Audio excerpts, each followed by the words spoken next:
Welcome to Below the Line, where we talk about working in Hollywood from the crew perspective. My name is Skid. I'm a former assistant director and your host. Quiet on the set. Today, I am legitimately excited to talk about the new book, What's Next? A Backstage Pass to the West Wing, because my guests are the book's co-authors, Melissa Fitzgerald and Mary McCormack. Ladies, welcome to Below the Line. Yay, nice to be here. Great to be here, Skid. Nice to have you both. A quick warning for non-wingnut listeners. Today's conversation may contain spoilers for one or more of the West Wing's 155 episodes, which aired over the course of 7 seasons between 1999 and 2006.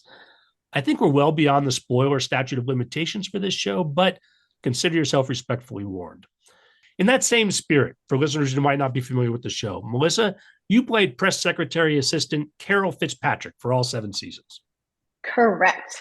Although I didn't start as Carol Fitzpatrick. I started as staffer number something. And that's a story we want to go back to. It evolved. And Mary, you played Deputy National Security Advisor Kate Harper for seasons 5 through 7. That's right. Guilty. Well, this is also a trip down memory lane for me because, as regular listeners may be aware, I was a DGA trainee on the West Wing during season 1, and I was the second assistant director for the run of season 3. As I mentioned earlier, this is something I've really been looking forward to. Talk to me to start about what you've both been up to since the West Wing in 2006 and why the West Wing family is still so important to both of you. Well, I've been up to a bunch of I had some kids, 3 of those. I had my first on the West Wing, and then I had 2 more daughters. So I have 3 daughters. And then I've been up to just jobbing it, working shows and movies and plays. And but the West Wing is, we're still, I've made wonderful friends throughout my career on different jobs. You usually leave with 1 if you're very, very lucky, or none, and you had a great experience and you run into each other and, love it up when you see someone. But for the West Wing has been a really sort of unusual thing and really important in my life because they're some of my best friends. I mean, they're more than friends. It is like a family, and we have, we are at each other's funerals and births and birthdays and all of it. I mean, we have a text chain and we're on it almost every day, giving each other garbage or making each other laugh or asking each other to come support our service organizations. And Melissa and I talk about this in the book quite a bit. Service is probably one of the reasons we've all stayed so close. I mean, they're an exceptional group of people, so I'm thrilled that I get to still count them as my closest friends, but I think it is also part of the glue has been service, that we find ourselves, in the same rooms, doing the same thing. What do you think, Melissa? So what I've been up to since then, well, I guess immediately after West Wing, I went to Uganda and volunteered over there, working with former abducted child soldiers and other teens who were displaced by the rebel war there, and went back again and did a theater program and did a documentary, another documentary, and then which in a circuitous way led me to what I'm doing now, which is working for a national nonprofit organization called All Rise. And we champion justice system reform for individuals who have substance use, mental health disorders. Instead of incarceration, we fight to provide treatment and recovery support so that they can live in the community and thrive. And then we wrote a book, Mary and I. That's what we've been up to. And there was COVID. Yeah, there's COVID. And we wrote a book during COVID. Well, let's talk more about the book. So it was published last week, and I'm sure a lot of listeners have already devoured it. I've gone through the book, and I'm just going to spoiler alert, think it's fantastic. Talk to us about how this project came together. Yay. So I live in DC, and I was approached by Kevin Walling, who's a friend, and he said, you should really write a behind the scenes of the West Wing book, and we have these book agents who really want you to write this behind the scenes of the West Wing book. And my immediate response was, no, it is not my book to write. It is somebody else's book to write, like Aaron's, or it's somebody else's book to write. And they were very persistent. And Mary and I were at Alice and Jenny's birthday party in Los Angeles. We were talking about it, and I said, the only way that it would make sense to me to even want to do it is if we could really lift up the organizations and service projects and causes nearest and dearest to our hearts and really elevate those, because the theme is, as Mary said, our friendships have maintained over these years. Largely, I think that the undercurrent in the friendship is service and coming back together to do projects together. And we enjoy it. It's a lot of fun doing it together. And Mary said, I'll write that book with you. And we were having a piece of cake. It was the birthday party. Why did I say that? My husband was behind us going, no, you will not. No, you will not. Yeah. I think we had a few drinks. To be honest, I think you liquored me up. Yeah. Well, immediately when Mary said, oh, I'd write that book with you, I was like, oh, you would you? Are you serious, Mary? And you're like, yeah. And her husband's behind us saying, you guys, have no idea. Like, and she's like, oh, we'll do it. And I'm like, oh, we'll do it. And it did seem like a fun idea. It did seem fun. And the service element seemed like, yeah, that's organic. And Melissa and I are bossy about service, and we sort of rallied the troops a lot. So it felt like a natural fit for us. And then it was COVID and we were pitching it, which was sort of fun, right, Melissa? Like the pitch, we made very fun. We sort of developed a pitch document, which who knew what that was. Yeah. And we did it and we were proud of it and we pitched it and people wanted it, which was all like super exciting. We're like, oh, we're good at this. And then we sold the book and then we had to write the book. And that is when we realized what my husband was doing. Like he was like, turns out writing is really difficult. And to his credit, off to all the writers. I did not hear him with a bunch of I told you so's. You may have, but I have not heard him say that. He's good like that. Oh my gosh. I really appreciate that because we're also proud of it now, but now we're on the other side of it. But the writing of it was very difficult. And it was brutal. Fun and fulfilling, but hard because we felt so much pressure. First of all, it's an enormous thing to undertake.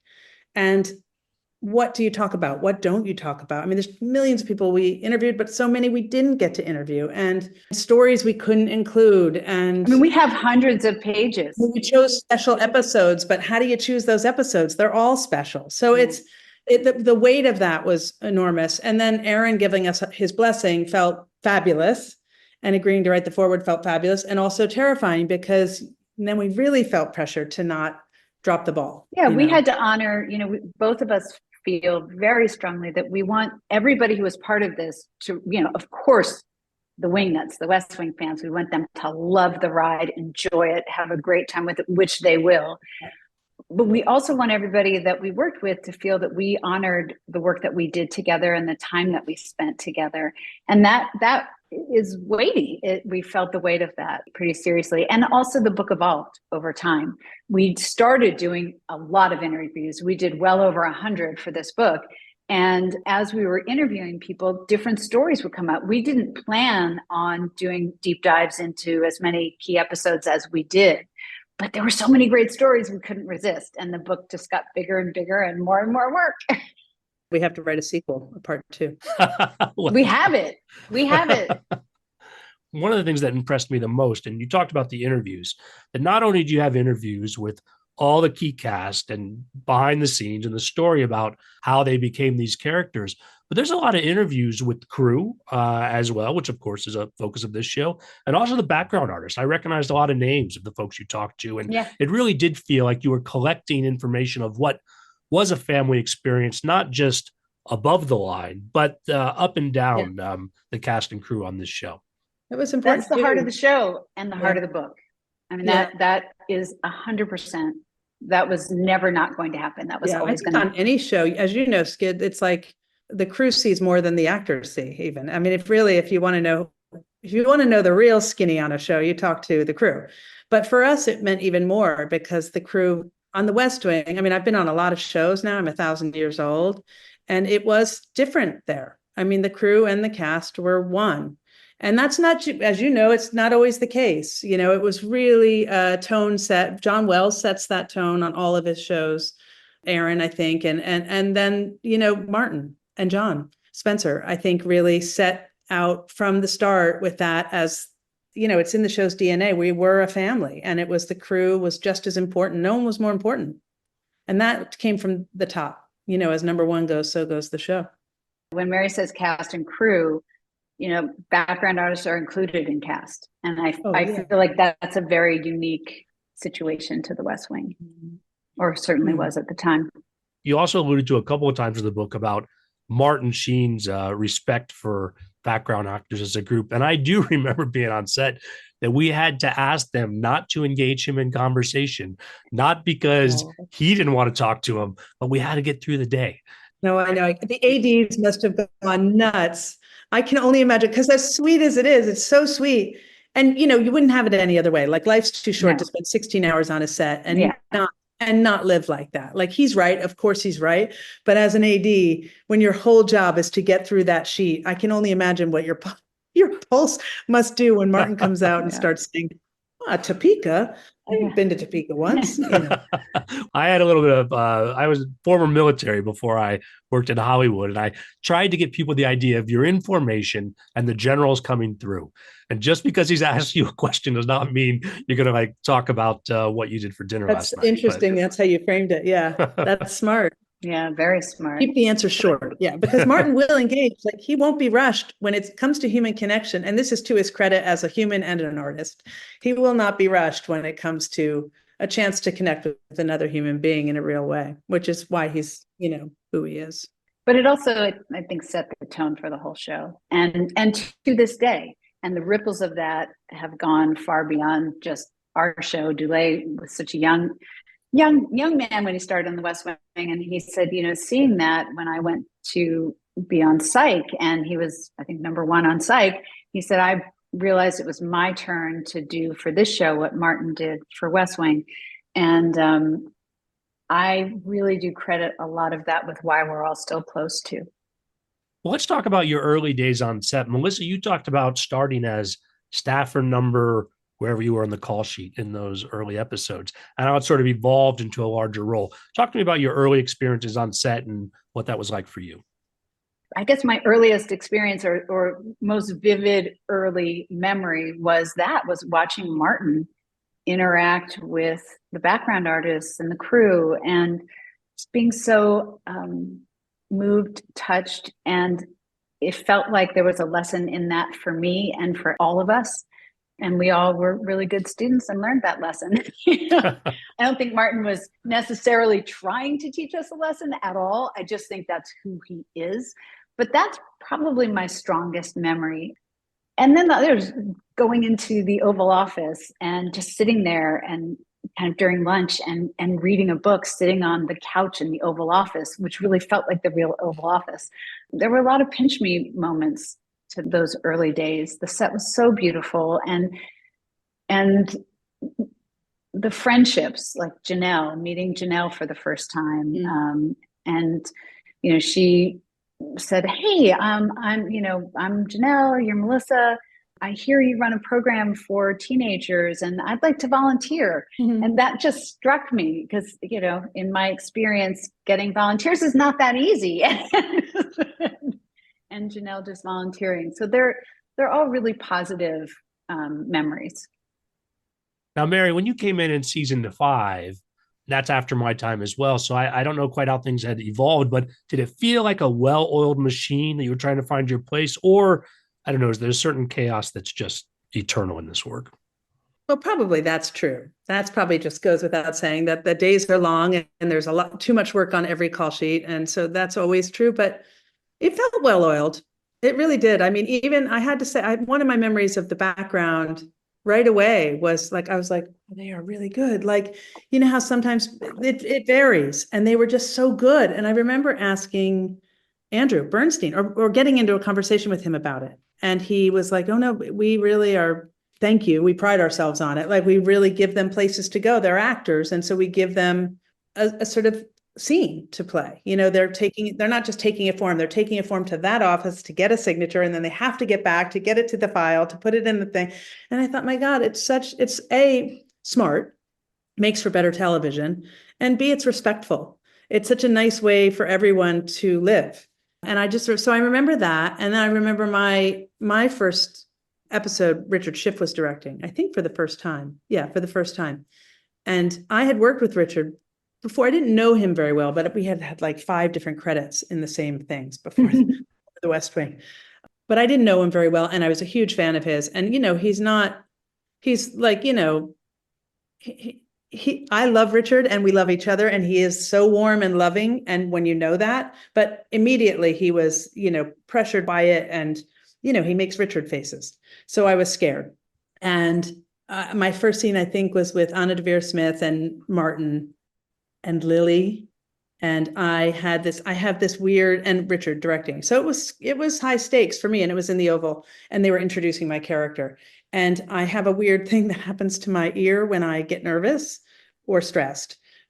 They become unbalanced. Like when you fly, I get, like a weird pressure thing in one of my ears. And so to fix it, I start going a lot. Like I start sniffing a lot. So I was sniffing a lot on other people's lines to try not to sniff on my line. Like it was, I looked like I had a really bad drug problem. And I kept, then I made a terrible mistake, and I kept going, drug problem. I don't have a drug problem. Your thing. And so the more you say I don't have a drug problem on day one at work, it didn't look good. Oh my God. And I was pregnant. Like it was a mess. Oh like I'm my a God. woman with a drug problem. It was, I was scared. But I was such a big fan of the show, and everyone on it, and it's big leagues. It's just such talent in that one scene, such talent that you don't want to. And look, when someone new shows up, everyone's interested. You're like, is she any good? We all get like that. So I thought, oh, don't mess it up. The other early memories I have are the table reads. I know we talk about them a lot in the book, but I remember that very, very first table read, and how, to Mary's point, how just extraordinary each and every actor reading that day was. And I will never forget that. That's a really powerful memory. And each and every one, not just the main cast, who were obviously incredible, but it was a deep bench. And that struck me. Then the scripts, getting those delivered, because they were, it was I think, email of getting them that way. They were delivered to my apartment. And I just remember when they would arrive, so excited to open them up and read them. Yeah. Because, I've not since read anything like those scripts. In talking about the course of the show over 7 seasons, you remind me of an aspect of the book that I thought was a really nice way to organize it. And that is, you talk about the Sorkin, Schlamme, Wells era, when Aaron Sorkin and Tommy Schlamme were part of the show, and then the John Wells era after Aaron and Tommy had left. And I'm curious, from an execution perspective, if there was sort of an evolution on how things got done on set, Melissa, that you could speak to, or that maybe how your experience might have been different from Mary's under these two regimes. Through our interviews, even more than my own personal experience, I think it probably impacted the writing staff the most. Wouldn't you say that, Mary? From the interviews, the sense I get is that it was a different experience, of course. Yeah. Aaron would say that, John Wells would say that, they would say it at the same table, Very different styles. And I think, you can't argue with the results of either, but I think Deb Kahn said to us, I started working under Dionysus, and then I worked for Apollo. Different, but great. I remember as an AD third season that sometimes we would start an episode where we didn't have the whole script yet. Yeah. And that could be an awkward planning challenge to kind of figure out how that would come together, but it always did. Like that was the pieces always came together. Yeah. Aaron is so and talented. You got Aaron. And at the end of that, you got anyone other than Aaron, the material would have suffered, right? But because it is impossible to write 22 episodes of a show in one season, it should not be done. It's not done anymore, right? For a reason, because shows suffered. So only Aaron could have pulled that off at that level of quality. And even then he was like, enough's enough, it's not sustainable. It is incredible that he was able to sustain that for 4 seasons. 100%. Think about that. 100%. And the scripts were, they were plays, they were films, they were so beautiful. It was like a film, yeah. Yeah. And he was doing Sports Night. He was doing, you add in that he was also writing Sports Night that first season of The West Wing. I don't know how any human could do that. I don't. Well, you guys also talk about that in more detail in the book, and so I won't spoil that by going deeper. But when you bring up first season, it did remind me of something you mentioned sort of in passing originally we were on 2 stages. And so those walk and talks had to hit a big pair of double doors and then pick it up, if not the same day, then like the next day or even later, when we would have to go to the other side. Now, the walk and talks are challenging enough as they are. Right. But that struck me as like, at first he was like, well, we're not really sure what's coming together until Warner Brothers had really invested in that larger space on stage 23. The walk and talks in general, tell me more about, and again, this also ties into our background. They were a huge part of making those scenes work. Yeah. Mm-hmm. Yeah, their crosses were balletic. But yeah, Tommy Salami talked a lot about the development of that sort of visual vocabulary for the show when we interviewed him, which I found fascinating because I wasn't around for all that. He said he visited the White House. Melissa, correct me if I'm misremembering stuff because I do. But he visited the White House, years before. And something that struck him was the sort of movement and motion in the White House and how it never ended. Like someone would walk by and hand something off and pick something up and go over there and talk. And it just never really settled down. Like it was never done. And he wanted that energy in this show. And so that was when he sort of came up with the idea to take the opening sequence in the show, which was a bunch of little scenes, scripted as a bunch of tiny scenes, and to sort of join them in one massive John Spencer glorious walk and talk, which is what opens the pilot. So super cool, but super scary. I mean, Melissa and I, everyone we interviewed was like, oh, walk and talks, because when you're at the end of a walk and talk, or even in the middle, but if you're at the end, there's nothing more horrifying if you have the last line, one line of a walk and talk and you mess it up. And the Steadicam, you see the Steadicam guy aging like a year. Yeah. You're just like, oh my God, I'm so sorry. Yeah. I'm so sorry. Experts, everyone, background props, I'm sorry. And you just hear that threaded back to one and you're like, it's on me. I fumbled. I'm Charlie Brown. Someone asked me what my favorite walk and talk one, and I said, the ones I'm not in. Yes. Yeah. But I wasn't in many. Every actor's dream is to hear we're turning around. You're like, yes, you don't want to be on. You just want to act. You don't want to be, the pressure is terrifying. And I didn't have to do that many, but if I did, it was like one word or one, and you can't screw that up. You can't. You can though. You can easily, but it's really bad if you do. So the worst. So I remember feeling nauseous whenever that happened. Yeah. Although you do get better at them. I mean, my next show, I was like, let's just make it a walk and talk. We can be out of here. I was like, let's go. You do. It is a muscle. You got better at it the more you did it. Mary, when you referenced Tommy's inspirational visits to the actual West Wing in the beginning of the show, I presume since the show, you both had opportunities to see these rooms as they are. I have once. Yeah. Melissa, I think, does it a lot. I was there Friday. She's there all the time. I was. Not all the time, but I did get to go on Friday. She's there a lot. There was a line in the book where they talked about the Roosevelt room, though, that made me laugh because it reflected my own first visit to the West Wing. My wife, as some listeners may know, works in government. And the first time that she got me on a tour, we walked through. The actual Roosevelt room does not have the windows that we did on the West Wing. So and I was really I was disappointed. It was sort of like, yeah, you could do some construction in here because you're like, what a dump. So much prettier.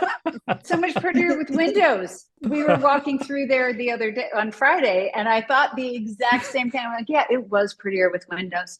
You just get a lot more action going on, background behind, the whole thing. Well, smoke and mirrors, baby.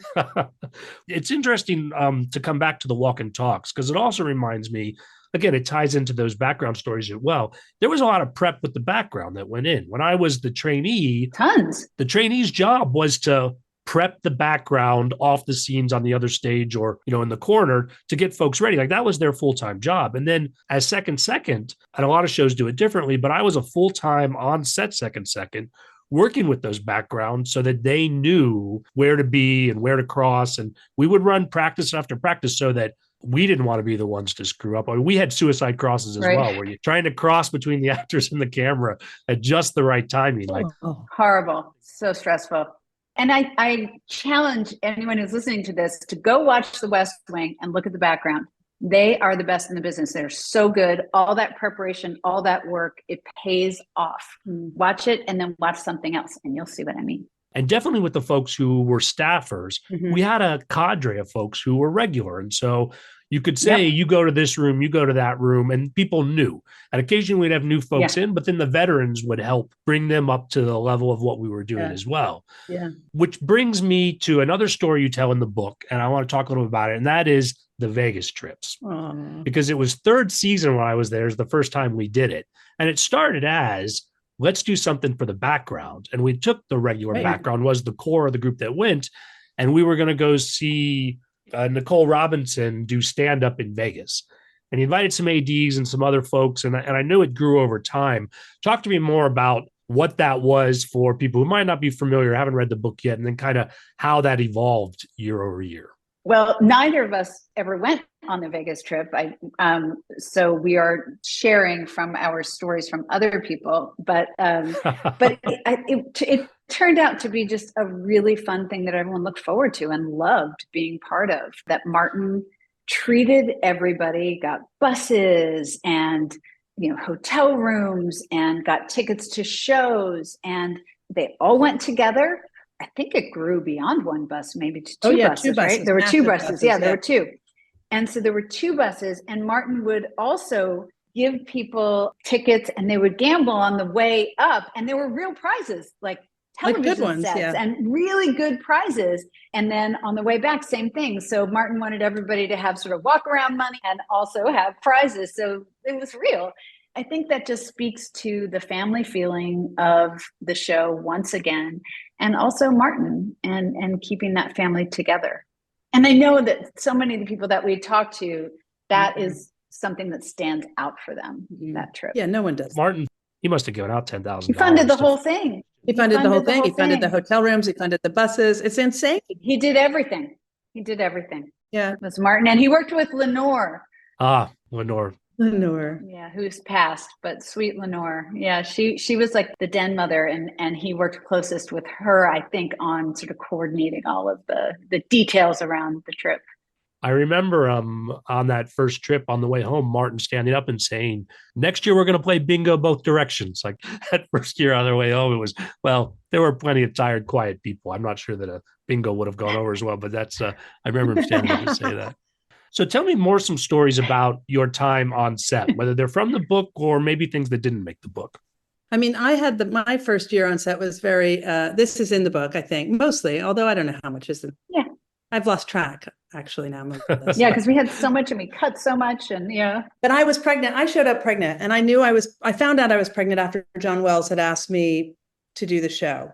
And I thought, oh God, I've said yes. And now we're negotiating and, figuring out the deal. And I haven't told my mom I'm even pregnant. And so I thought, oh, well, I'm John Wells. I didn't want to show up pregnant. And I didn't want to feel like I tricked him, or I don't know. So I told him, then I told my mom, but I told him, and he was like, oh, don't be silly. We don't care. And I said, well, you can hide it or you can write it in. I don't mind. And he said, no, we'll hide it. We hide them all the time. We're a family show. And so they hid it. I mean, they didn't hide it well because I'm Irish. So my face was like, you'll see through season 5, I'll show up and I'm like this. And then by the end, I was like, well, actually I had her. By the end, I was nursing her on set. I came back to work 6 days after she was born for reasons that we talk about in the book. There's a story in the book that for whatever reasons I showed up with a 6-day-old Margaret and started working. But it was, she was brand new and I was still a mess and nursing her nonstop. And I remember there were times where they would say cut and I'd be like, why? And immediately you look to Scripty to find out, what I mess up? Did I drop a word? Did I mess up a prop? I was like, no, I got it. What'd I do? And then, they would go, costumes, wardrobe, we should maybe, and I'd look, and I had like 2 massive milk rings on my brow. So then I would just act, there would be like a rack of shirts, just yay for costumes. Yes. I don't have time to go back to my trailer. It's just going to happen in 20 minutes again. Anyway. Just give me another shirt. It was fun. But what a fun time in my life. I mean, I will have those memories forever and ever. It's like the sweetest, job, sweetest baby, sweetest group of friends. It does not get better than that for anyone. I'm the luckiest. And now she's 19. In college. Wow. Time does fly. Melissa, any highlight memories for you of time on set or stories? feel like I've shared so many of them, but there's one that Holly Strickland shares about the $5 Fridays, and like those were really fun to participate in. And everybody, you participated, didn't you, Skid, in those where everybody gives $5 and you put it in the till, and then somebody gets the whole thing at the end. Yep. And when Holly was going on a really big trip, and she didn't have quite enough money to have the full experience of the trip, and she got the $5 Friday to take on her trip, and she got to extend her trip. So I love that story and those memories. Those are probably my favorite ones. And then I remember there was one night, I don't know, many nights, but really sitting in Allison's trailer, and I think about this a lot. Like, we really got to spend a lot of time together, all of us, and they were pre-cell phone, pre-social media. And I wonder how that impacts people on sets now. Are you able to hang out without sort of going to your phone every 2 seconds? You're not. Yeah. It's totally different. And I loved that. And I loved Friday nights too, because it was, it was late at night, but it was fun because we were all together. Mm. Well, the book is chock full of great stories, and we've barely scratched the surface on it. The other thing, though, I want to draw attention to is, again, a theme that really impressed me, and that is this idea of honoring service and how you've integrated these stories throughout the book. Tell me about that coming together and what your thoughts were. That was always baked into what the book was going to be. Everybody was going to get a service story. Everyone was going to get the opportunity to lift up the issues and causes that they cared about. That was critically important to Mary and me throughout the making of this. Now, figuring out how to do it structurally with the book was challenging.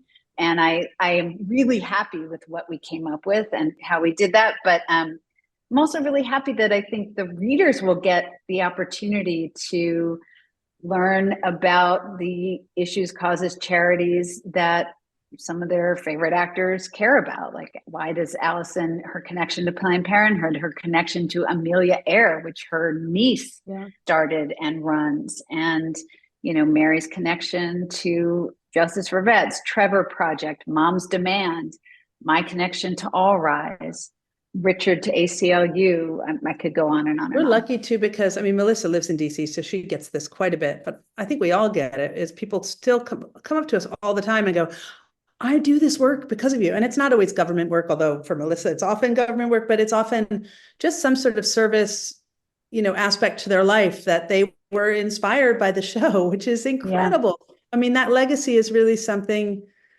special. And we're so lucky, actors and sport athletes, anyone, who has a light on them, is lucky that they get to sort of affect even more change when they, commit to service, right? So it feels like a privilege that shouldn't be wasted. And so for us, it felt really like a very important, I don't think we would have done the book. We wouldn't have done the book if we hadn't had this idea to sort of think like, well, we have this opportunity, people want to know about the West Wing, and we have fun talking about the West Wing, but we also know how important service is to this group of actors and creators and craftspeople. So it was, it felt like it's in the DNA of the book. And it's in the DNA of the show. And for me, I was like, I work a full-time job, and it's important work to me. If I'm going to take that much time out of my life to write a book, I need it to really elevate the things that I care most about. And I think everybody feels that way. Like, why wouldn't you take an opportunity to lift up something that's important to you, that you care about, that's helping people and doing something good in the world? Mm-hmm. And we're very lucky that we get to do that. And also we were given a lot of opportunities and introduced to a lot of issues, causes, charities because of the West Wing, and specifically the West Wing.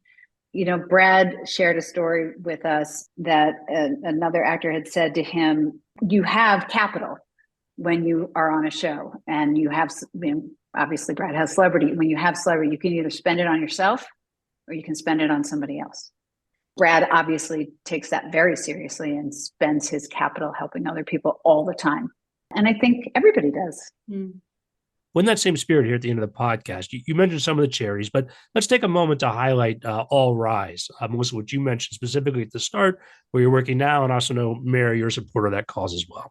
Well, thank you, Skid, for giving me the opportunity to talk about it, because it is I mean, it's my life's work, and I've been there for almost 11 years, which I can't believe. But I was introduced to this wonderful organization that, as I think I mentioned earlier, champions justice system reform for people who have substance use disorders, mental health conditions, who are involved in the justice system. They receive treatment, recovery support instead of jail and prison. It's really, I mean, the courts are magical because to me they are magical, and I've been in many, many, many around the country.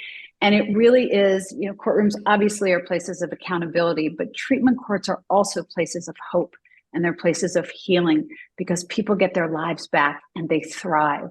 And we can do this across the board.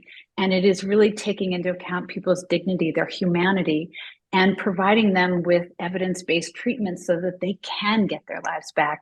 And I was introduced to this work and to the organization actually by Martin Sheen, because of course, Martin has been a champion of treatment courts since the early days when nobody really was looking at people who were incarcerated because of substance use as people who could get better, who could come back to the community and be productive citizens.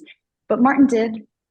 And he fought for that. And I lost a dear friend to addiction years ago, and Martin invited me to come to DC to the All Rise conference. And I fell in love with the work. And gosh, 2 years later, moved to DC and have been doing it ever since.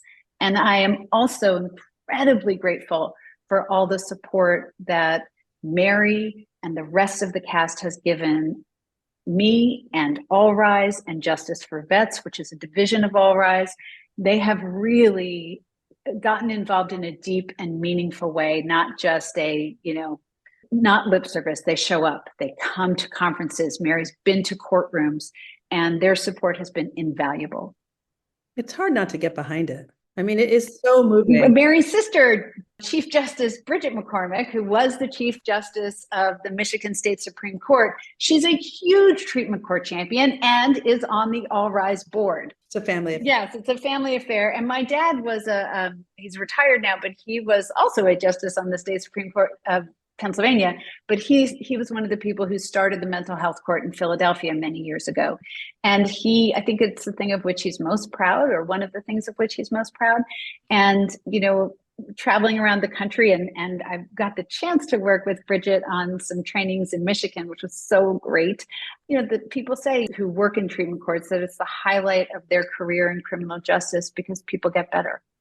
And I think, you know, when we are in a crisis in this country, an addiction crisis that we are facing, we really need to double down on programs that work, and treatment courts are programs that work. This is a great cause. And just going back again, it's so exciting to see a book that is going to be extremely popular. Also, again, all the work you're doing on service. And so I want to thank you both for that. I want to thank you both for being here today. On that note, we're going to call it a wrap. It was really great having you guys. Oh, so fun to be. Oh, it was so fun. This is cool. Yeah, and it's just great to see you again and reminisce. Always fun down memory lane. This is really a pleasure for me as well. Thanks, kid. Listeners, I always appreciate your feedback. You'll find my contact info on our website, belowtheline.biz. That's B-I-Z. You'll also find past episodes and links to all of our social media, so check it out. One last plug. You're not going to have any trouble finding the book, but that's What's Next, the Backstage Pass to the West Wing, wherever books are sold. Closing credits, thanks to Curtis Five for our music, John Wan for our logo, and to all our listeners, I appreciate you. The Below the Line logo is available on t-shirts, mugs, and stickers at redbubble.com. Please rate us wherever you get your podcasts and tell your friends. I think we got an episode lined up for next week. If that doesn't come together, we might take 2 weeks off, come back after the holiday. Either way, thanks again from Below the Line.